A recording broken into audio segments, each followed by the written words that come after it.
Hop, mana Fransiyadaman.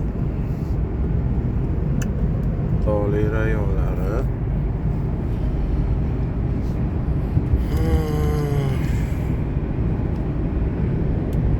Uychalar.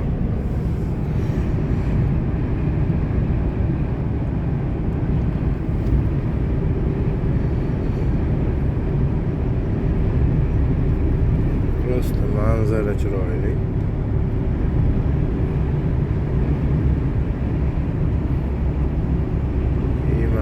Bitta tuneli bor. Shunda katta tog'ni teshib o'tib ketgan tuneli. Suv ko'rinyapti, xuddi Chorvoqqa o'xshab. Chorvoq suv omboriga o'xshab. Most shunaqa balandlikka qurilgan. Xullas dahshat. Atmosfera вообще bomba deydi.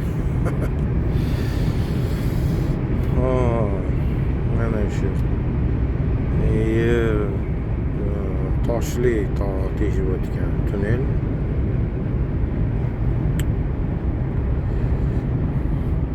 Bunaqa tunellar ko'p o'zi Yevropada. Bu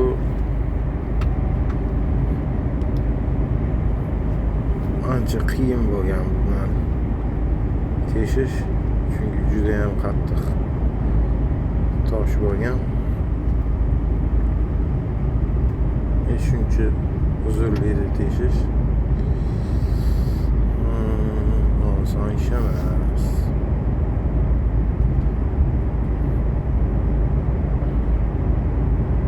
Tunelni kilometrini bilmayman.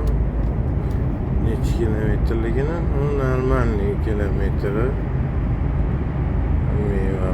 5-6 kilometr bo'lsa kerak. Lekin bu tunel tekin tunel. Fulli tunellar bor. Mont Blanc to'g'risida tunel to'g'risida men obzor qilganman. Ularning ahvoli bu tunellarga qaraganda ancha og'ir remont masalasi. Suv oqib yotadi.